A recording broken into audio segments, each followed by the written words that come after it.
देखिए, सबसे पहले तो मैं कहूँगा जो गोल्ड के रेट अप एंड डाउन हो रहे हैं ना, इससे आम जनता बहुत परेशान है। तो एमसीएक्स के नियमों में फेरबदल करना पड़ेगा। कुछ समय के लिए हो सकता है सोना चांदी को वो सस्पेंड भी कर सकते हैं, क्योंकि रेट बहुत ज़्यादा अप डाउन है। 1-1 लाख रुपए एक दिन में डाउन होना कोई बच्चों का खेल नहीं है, मजाक है। लोग बाग बर्बाद हो गए हैं। ये तो ऐसे ही चलेगा जब तक अब लड़ाई चलती रहेगी या लड़ाई रुकती रहेगी। सोने के दाम घटते रहेंगे और बढ़ते रहेंगे। डॉलर के दाम भी तो बहुत बढ़ गए हैं ना, उसके हिसाब से भी दाम बढ़ रहे हैं। फिर चांदी के दाम तो खैर ठीक समझ में आते हैं कि इंडस्ट्रियल यूज बहुत जबरदस्त है। थोड़ा थोड़ा प्राइस कंट्रोल, फार्मास्यूटिकल ऑलरेडी एक प्राइस कंट्रोल थिंग है, you can only increase price once in a year. तो यस, बहुत ज़्यादा major I can not hope, but yes कुछ ना कुछ तो हो ही सकता है।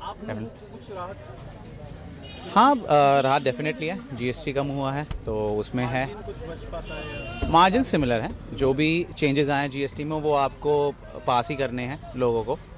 तो ऐसे मार्जिन में कोई डिफरेंस नहीं आया। व्हाटएवर जो भी डिफरेंस आया है वो कंज्यूमर को डायरेक्ट पास ही हुआ है। इसलिए दवाइयों पे राहत पहले भी दी है और बहुत सारे जन औषधि वगैरह बहुत सारी चीज़ें ऐसे गवर्नमेंट ने कर रखा है, लेकिन ऑब्वियसली चाहते तो यही है कि भाई लोगों के ऊपर बर्डन कम हो इन सब चीज़ों का, क्योंकि अभी भी इलाज जो है बहुत महंगा है।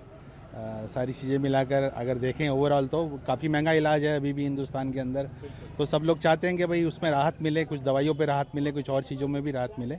तो उसके अकॉर्डिंगली मैं तो ये कहूँगा कि राहत मिलनी चाहिए और भी ज़्यादा बेहतर रहेगा। चाहता हूँ कि इस पर सरकार कम करे इसका जीएसटी, और जो भी है गरीब को सुविधा मिले।